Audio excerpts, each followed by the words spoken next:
Well. I didn't think I was going to make it, but I did. It's a Wednesday, and if I can, I'm going to be here for Ask Dave Fennoy Anything.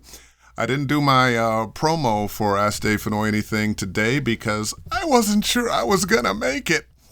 And I never like to promise something I am not going to deliver. So I'm noticing that not a lot of people are showing up. Oh, well, there we go. There's Max. How you doing? And Michael Glover. And just give you an idea of what your day can be like. And I'm sure some of you who've been doing this for a while have had stuff like this. I had to be in Santa Monica, which is about 30 miles away, I think, from Glendale, where I live. I had to be there at 3 o'clock or to do a 3 o'clock online autograph signing and interview. So I had to get stuff done first thing in the morning, and then I had to leave by 1:35, get there, and when I got done, then I had to get back here. And on my way back, my agent calls and goes, "Yeah, we got a directed audition. How soon are you going to be home?" And my manager called and listen, I guess while you were doing that interview autograph signing thing, we got something that really needs to be in. We'd like to get you on it. So I walked in the door at 5:35.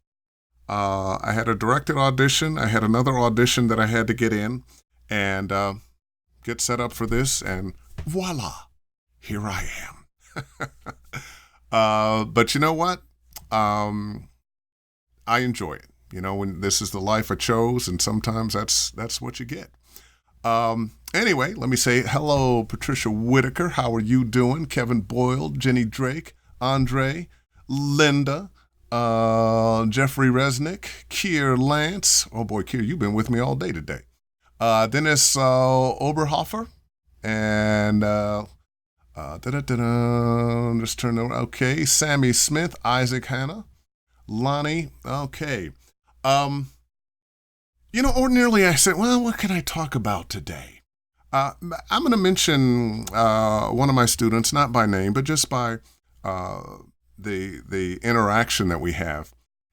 When you start teaching, you discover you are talking to a lot of people with different levels of talent, different kinds of talent, different understandings of how you communicate. And I have a young man now.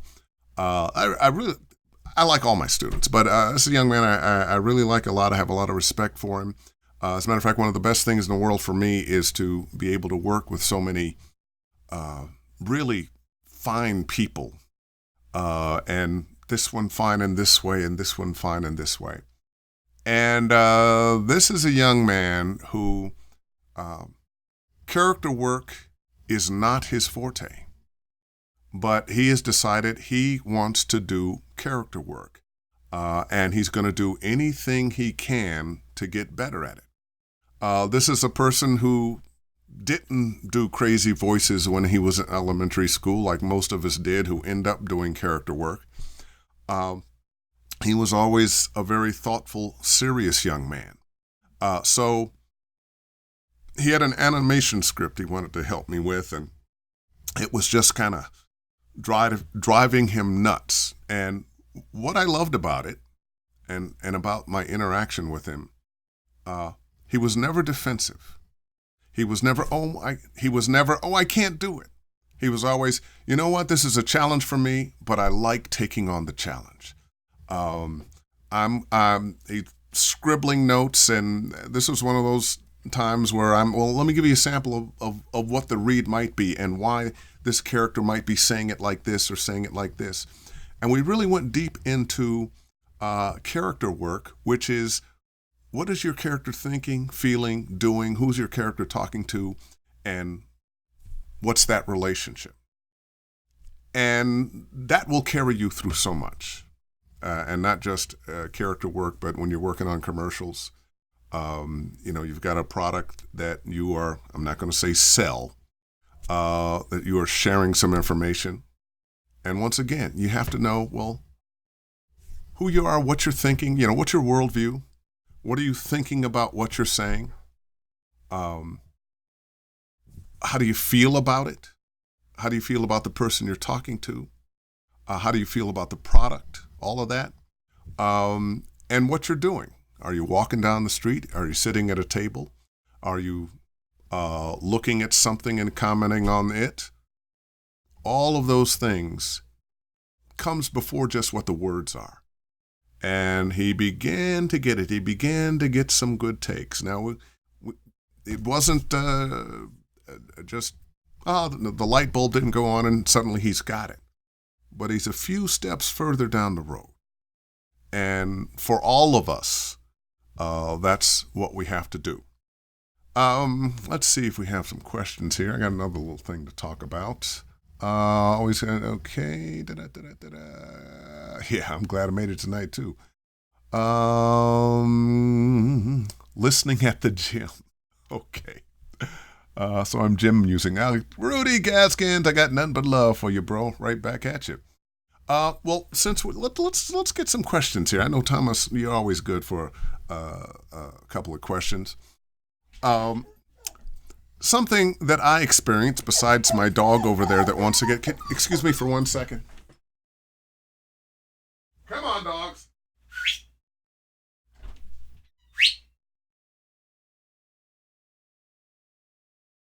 Okay, I'm back. I know they went that way, but something that if you spend any time in this business and you have some success and it's what you want to continue to do, like me, you're going to always have to learn some new things, adjust, unlearn some things. Well, not so much unlearn some things, but learn to do some other things and leave some habits alone.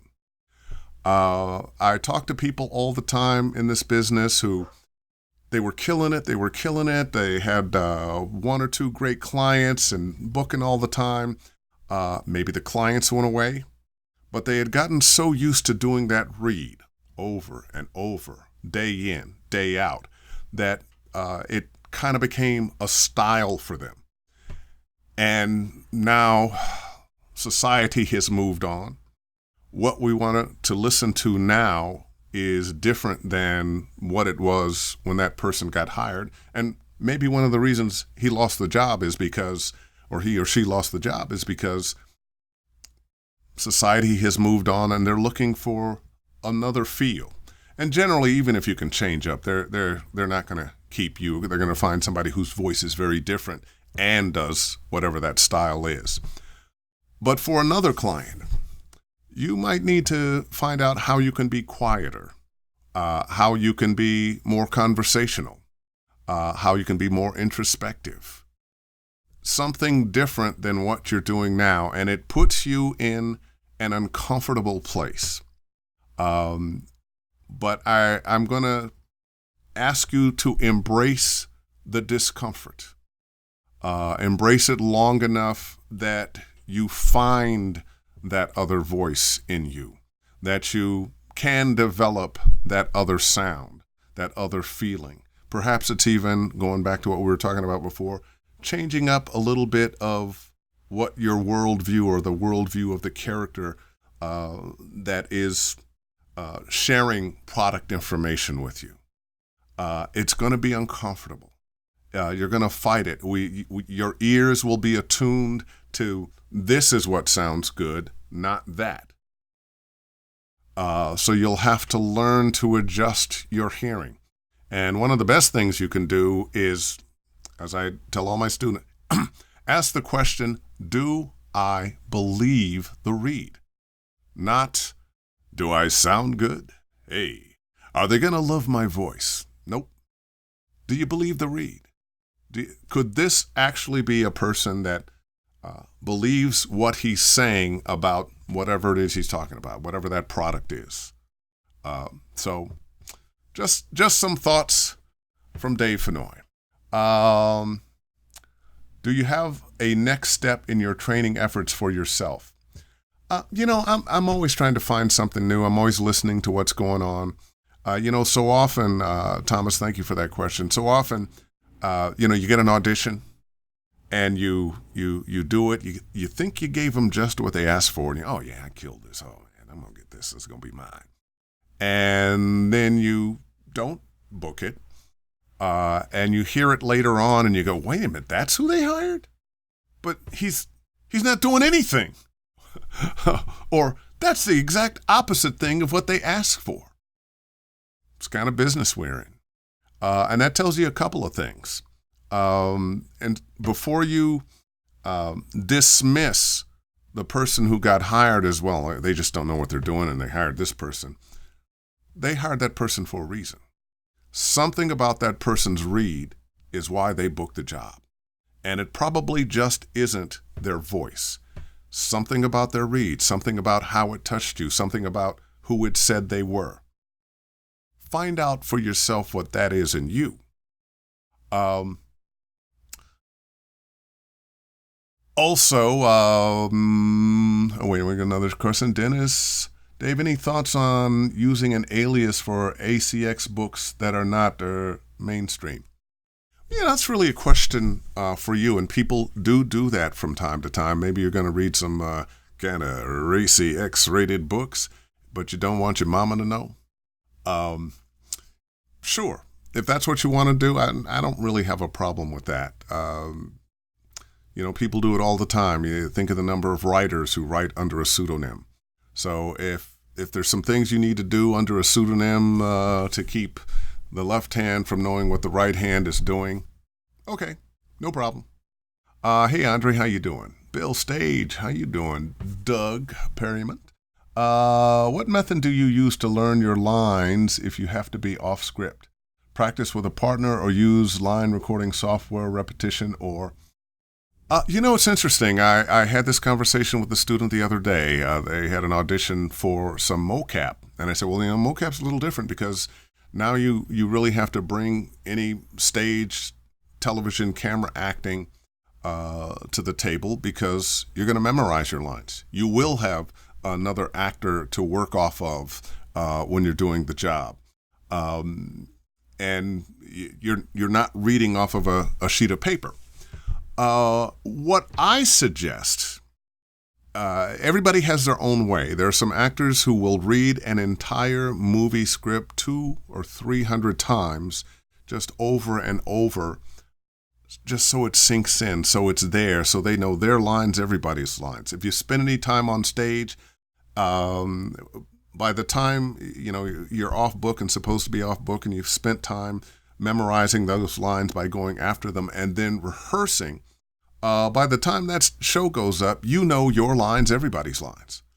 A lot of times you don't get that kind of time that you get with stage acting to do that. So what I suggest is, one, read the whole thing, not just your lines, first of all.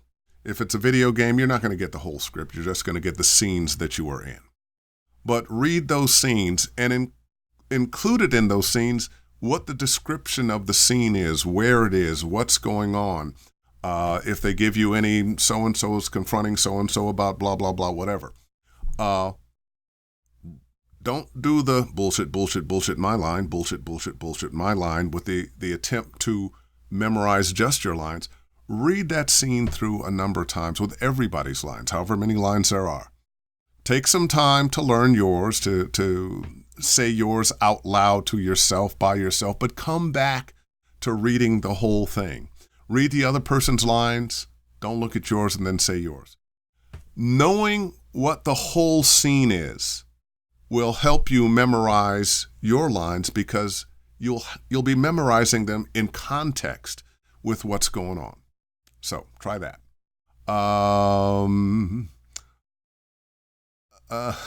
Hey, Lynn Gallagher, happy anniversary. Dixon, Jeff Burns, you just with me all day today, aren't you? Roberts, Catrini, Thomas again, does the yuck effect ever end when you listen back to yourself? It's especially aggravating when the client loves it and you can't stand it. Well, I'm going to work back from that last line you said. I had another student that was trying to get rid of the yuck effect, but still has clients that love the yuck effect that he's brought. New clients, no. Old clients, yeah. I still have clients I've had for years that love it when I can give this read. Tonight on an all-new But don't forget, but wait, there's more. It's a read I learned years and years and years ago, and I still have clients that's exactly what they're looking for. And the reason you get rid of the yuck to get rid of the yuck, the reason you want to train yourself to do something else, to be a little more of a real person or a lot more of a real person, is because the number of those clients is diminishing. Although I've read some articles where people think the big announce read is coming back. We'll see. And if you've got it and you've got something else too, hey, it's just more opportunity for you. So if that's what that client wants, part of what we are is we're providing a service. And if that's what the client wants, that's what we should give the client.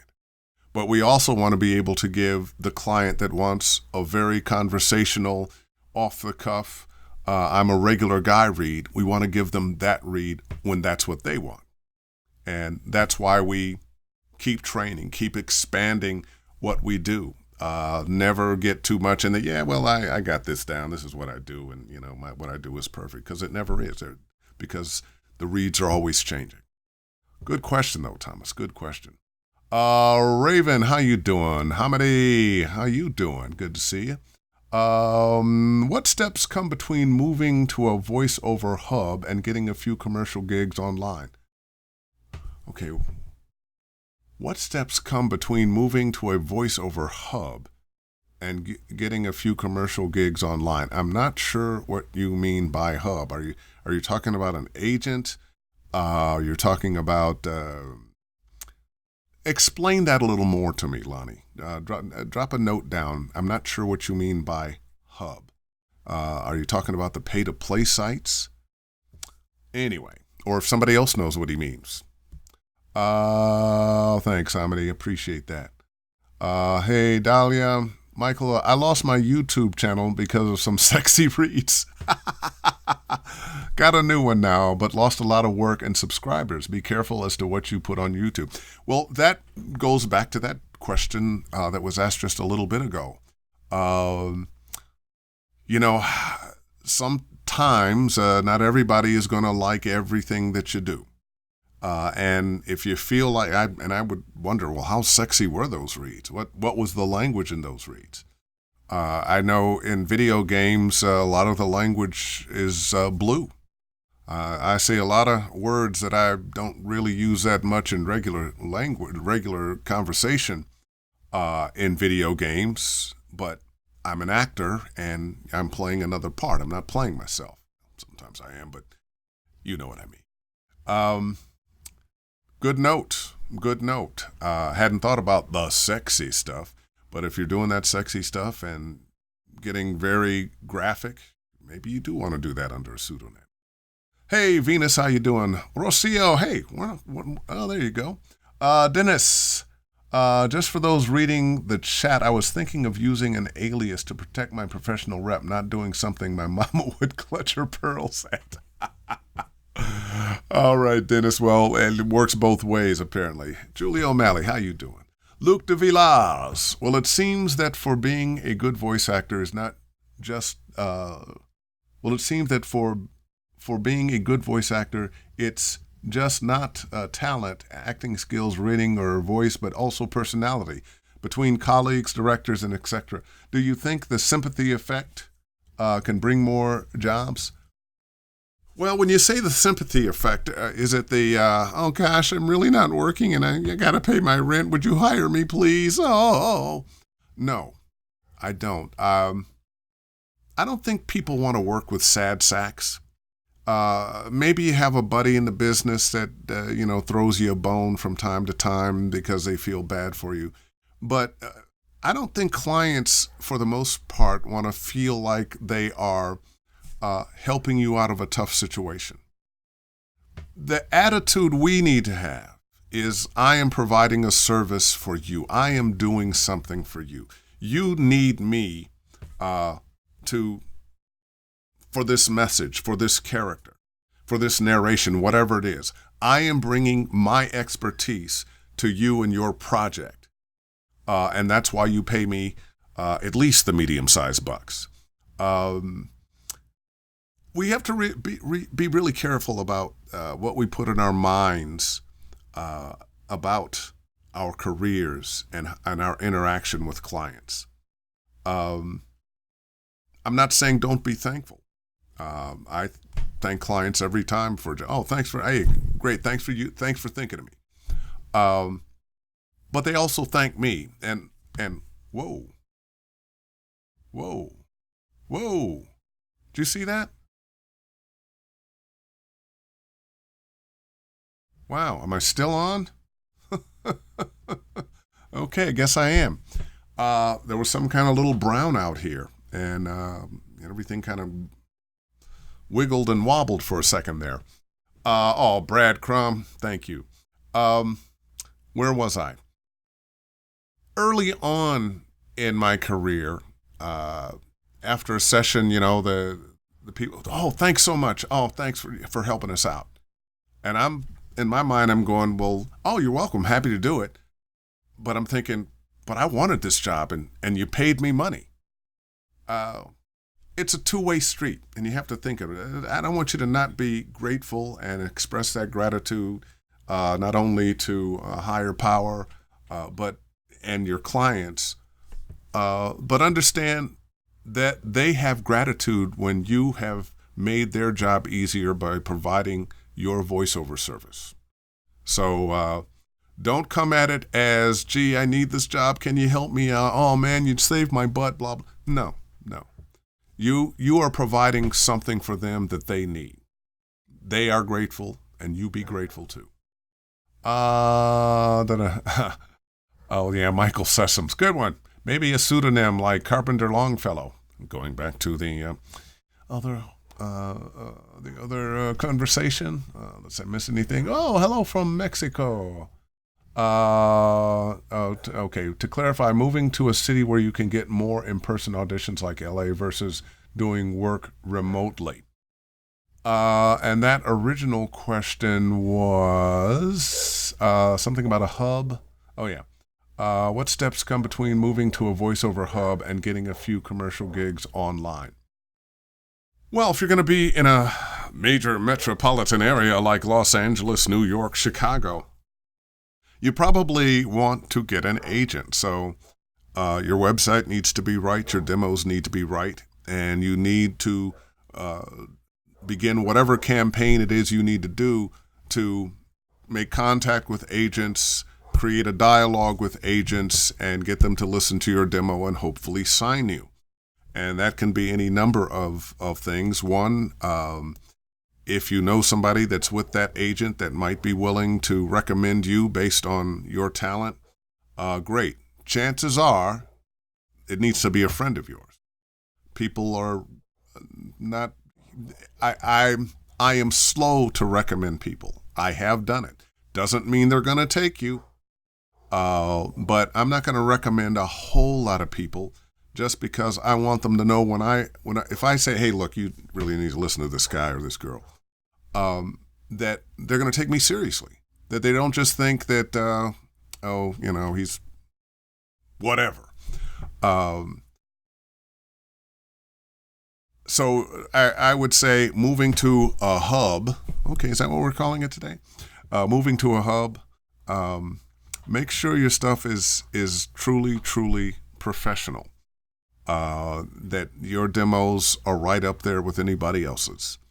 And start knocking on those agent doors, and don't just knock on one. Do a little research. Find out who they are, what their names are, what they've been known for, so that you have something, you have a little familiarity with them. People like it when you've done a little homework. And none of us are immune from being stroked a little bit. All right.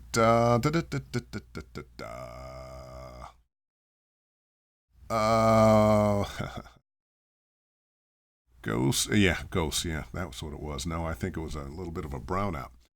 Thomas, I've heard that if something you've been hired to do ends up being something that's distasteful to you, Do you go on with the attitude, the show must go on, and I'm an actor and it's my job? Or do you stand your ethical ground and turn away work? Everybody's got a line that they won't cross. A number of years ago, I think it was when George Bush the first. I've been asked from time to time to do some politicals for some right-wing things. I just wouldn't do them. It wasn't worth it to me. I believe it hurts me and other people. I was asked to do some tobacco ads that were going to run out of the country. It's not worth it to me. I just wouldn't do it. That said, I don't eat at McDonald's, but I'll do McDonald's commercials. And to a certain extent, we all have a line to cross, but we also need to understand that we are in the business of selling products that perhaps we don't use, and or getting people to watch television shows that perhaps we don't watch, or if you're doing narration, sharing information in a narration that maybe you're not interested in. That's never happened to me doing a narration. I've always been interested in what was being talked about. But you have to decide what that line is. What is distasteful enough to you that you won't do it? Any ideas for moving into the world of serious video games? Take some classes. Sign up and take some privates with me. I'm only halfway joking. Get trained. Make sure your acting is up. Maybe you want to listen to a number of different demos of some of the people who are working, some of the men and women who are working the most in video games, to get an idea of what they're doing. One of the things you'll find is they do a variety of characters. They may or may not do a variety of accents, but you believe each of the characters that they do. They may do some funny voices, some crazy voices, some monster voices, but you believe the characters that they do. Not everybody's going to be able to do monster voices or crazy voices or accents, but everybody has all the emotions and attitudes in them. And if you can access those, you can work. And don't lose that childlike joy of playing other characters, of pretending you're somebody else. A lot of times with students, I'll discover that they're working so hard, they're trying so hard, they forget to have fun with it. Don't want to do that. Hey, Michael Scott, hey, Camilla, Jean Dixon, Daniel. Well, let's see. I think is that it? Is that it for questions? And just so I know, somebody